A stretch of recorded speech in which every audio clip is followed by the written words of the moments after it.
আসসালামু আলাইকুম, welcome back to my channel. দর্শক, আপনারা সবাই কেমন আছেন? আশা করি ভালো আছেন। তা আমিও আল্লাহর রহমতে ভালো আছি। আজকে বরাবরের মতন রান্নাবান্নার আরেকটি ভিডিও নিয়ে আপনাদের মাঝে আমি চলে এলাম। ভিডিওর প্রথমে ছোট্ট একটি রিকোয়েস্ট রইল যে যেখানে দেশ কিংবা বিদেশে, কাছে কিংবা দূরে থেকে আমার এই ভিডিওটি দেখেছেন, প্লিজ আমার সম্পূর্ণ ভিডিওটি কন্টিনিউ করার চেষ্টা করবেন আর একটা লাইক দিতে ভুলবেন না। যদি আমার ভিডিওটি আপনাদের কাছে একটু ভালো লেগে থাকে তাহলে সাবস্ক্রাইব করে আমার পাশে থেকে যেতে পারেন। এতে করে আমি নতুন ভিডিও ছাড়া মাত্রই আপনাদের কাছে নোটিফিকেশন চলে যাবে। এখন সকাল 7টা বাজে, তো আমার ছেলে স্কুলে যাবে, তার জন্য নাস্তাটা রেডি করে নিচ্ছি। ডিম দিয়ে পাউরুটি টোস্ট করে নিলাম। আর এখন চা বানিয়ে নেব, তার জন্য চুলায় পাতিল বসিয়ে তাতে পাতা দিয়ে দিলাম। আমার ছেলে আর আমি মিলে নাস্তাটা করে ফেলবো। এখন চাটা বানিয়ে নেব।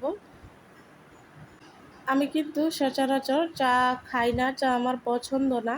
ডাক্তার এমনিতেও নিষেধ করে দিয়েছে চা না খাওয়ার জন্য। তো আজকে একটু বৃষ্টির দিন, তো কেমন জানি একটা মন চাইলো খেতে, এর জন্য বানিয়ে নিচ্ছি।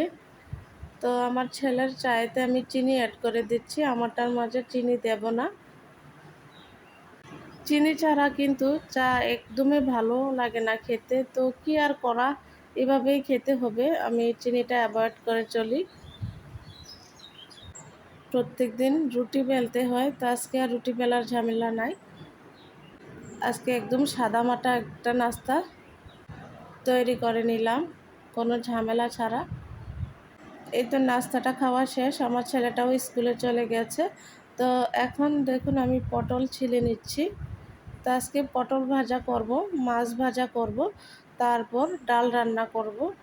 আর কোনো রান্না করব না আজকে। ডালের সাথে পটল ভাজাটা আমার কাছে খুবই ভালো লাগে খেতে। তাই তো পটলগুলো আমি ছিলে নিচ্ছি। একটি কথা আপনাদের সবার সাথে শেয়ার না করলে নয়। আমার অনেক ভাইয়েরা আপুরা আছে যে আমার ভিডিওটি দেখে কিন্তু লাইক দিতে ভুলে যায়। প্লিজ প্রথমে ভিডিওটা দেখার আগে আপনারা লাইকটা দিয়ে দিবেন। আপনাদের একটা লাইক কিন্তু আমার এই ভিডিওটা অন্যজনের কাছে পৌঁছাতে সাহায্য করবে। জানেন তো, আমি যার ভিডিও দেখি না কেন প্রথমে লাইক দিয়ে দেখা শুরু করি। আমি আমার ভালোবাসার জায়গা থেকে ভালোবেসে সবার ভিডিওটি দেখে থাকি।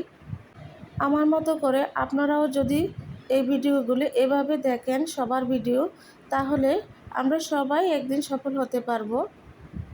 তো এখন আমি আগে মাছগুলো ভেজে নেব। এই মাছকে আমি প্রথমে সব রকমের মশলা দিয়ে ম্যারিনেট করে ফ্রিজে 10 মিনিটের জন্য রেখে দিয়েছিলাম। এতে করে তেলাপিয়া মাছের বাজে একটা স্মেল আছে সেটা চলে যায়। আমি লেবুর রস, তারপর হলুদের গুঁড়া, মরিচের গুঁড়া, জিরা, ধনিয়ার গুঁড়া ব্যবহার করেছি। এতে করে মাছ ভাজার সময় সুন্দর একটি ফ্লেভার আসে। এই তো মাছ ভাজা হয়ে গেছে, এখন আমি মাছটা উঠিয়ে নেব একটা প্লেটে। আজকে কিন্তু এত গরম পড়ছে না অন্য দিনের মতন, মোটামুটি আজকে একটু ঠান্ডাই লাগছে। ছেলেটা স্কুলে চলে গিয়েছে, তো আগামী দিন তো শুক্রবার, ইনশাল্লাহ ওকে আমি বাজারে পাঠাবো। আজকে প্রায় মাসের শেষের দিকে, আজকে 30 তারিখ, এর জন্য বাজার খরচ প্রায় শেষ হয়ে গেছে। আর আপনারা হয়তো জেনে থাকবেন আমি একা একা বাজার করতে পারি না, একলা কোথাও যেতে পারি না। তার জন্য ছেলেকে অথবা আমার ভাইকে অথবা আমার বোনকে সাথে নিয়ে যাই। আর বেশিরভাগ আমার বাজার আমার ছেলেই করে, আমি অসুস্থ থাকার কারণে। তো মাছটা ভাজার পর যে তেলটুকু ছিল কড়াইতে, তাতে আমি পটলগুলো ভেজে নেব। পটলগুলো আমি সব রকমের মশলা দিয়ে আগে থেকে মেখে রেখেছি। আর ডালটা আমি আমার মায়ের বাসায় মায়ের চুলায় বসিয়ে দিয়ে আসছি, আপনাদের সাথে আজকে আর এটা শেয়ার করলাম না। এই তো মাছ ভাজা আর পটল ভাজাটা আমি করে ফেলেছি। এখন নিচে মায়ের বাসায় যাব, যে ডালটা নিয়ে আসব। তো আজকের মতো এই রান্না বান্না, এগুলো দিয়ে আজকে আমাদেরকে খেতে হবে, কারণ ঘরে তো আর কোনো বাজার নেই। আমার ভিডিওটি যদি ভালো লেগে থাকে তাহলে লাইক শেয়ার কমেন্ট করতে ভুলবেন না। সে পর্যন্ত সবাই ভালো থাকুন, সুস্থ থাকুন। আল্লাহ হাফেজ।